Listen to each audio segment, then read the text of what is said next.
Hey there, I'm Stefanie Flaxman. I've been a writer and editor for 20 years, and I have more than 200 videos on YouTube that help you live and work like a writer.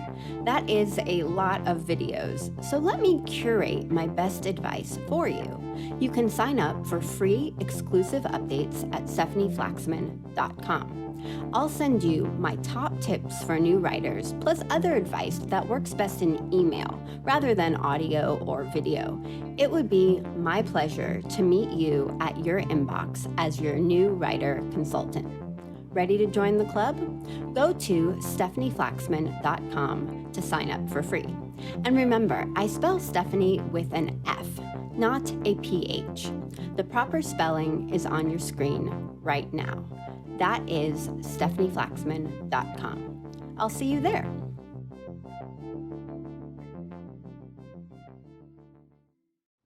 Happy Tuesday if you are listening in real time, and if you are not listening in real time and would like to, just subscribe to the channel and hit the notification bell.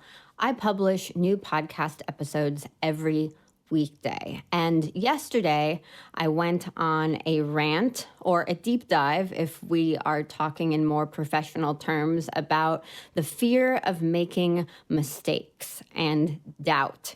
And it's a fairly long episode, a little under 20 minutes, where I went into all the reasons why new writers come across fear and they come across doubt. They doubt their abilities. They're afraid of making mistakes. So that's the foundation of today's episode, because what I didn't get to yesterday is what we fear most. I was dancing around the topic of fear of making mistakes and doubt without actually mentioning what we fear most, which is failure. If I mess up enough, I will fail. If I make enough mistakes, I will fail, which is why we are afraid when we're new writers, which is why we doubt ourselves. And as I mentioned yesterday, it kind of never goes away, but they are more paralyzing. Fear and doubt are more paralyzing when we are new at something, when we don't have the experience, which helps us laugh at ourselves a little more and shake off mistakes.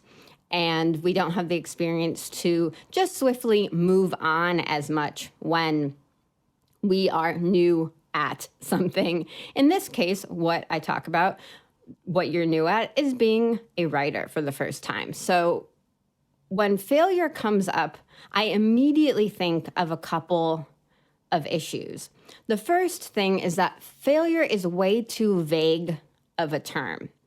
And the second thing is that when you think you're messing up, you're not always actually messing up. Many times, you're just learning more about what you need to know to succeed.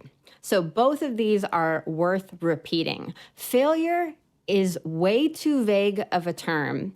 And when you think you're messing up, you're not always actually messing up. Many times you're just learning more about what you need to know to eventually succeed.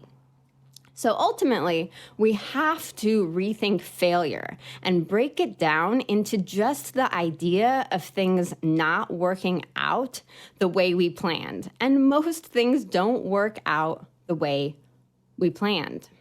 When you look at it that way, it's a bit of a waste to fear the inevitable, right? It's a waste to have a rigid vision of how things should be and then view yourself as a failure if that isn't what happens. So let's look at an example of, quote, things not working out the way you want when you are a new writer. And that could simply look like you aren't getting the writing jobs that you apply for. That is why I always advise that you look for writing work while you still have a main full-time job, a main source of income. You don't quit your job and decide to be a writer full-time, because then when your writing career doesn't work out as planned, because it will inevitably not work out as planned, you don't have to be too scared or too disappointed. And most importantly, you won't be too discouraged.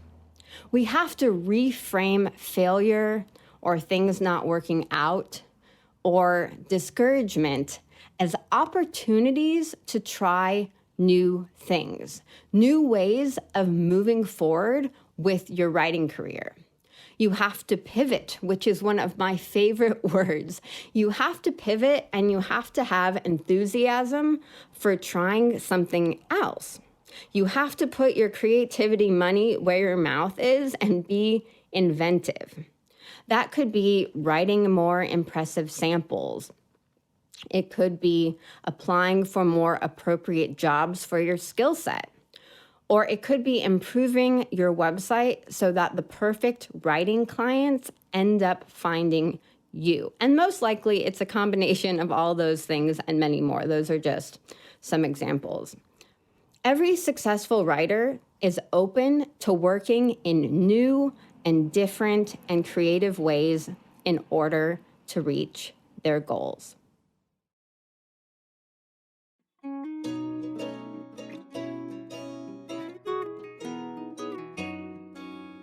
That is it for today. If you'd like to get exclusive tips that I only share in email, go on over to stefanieflaxman.com and sign up for free. I will see you there and talk with you soon.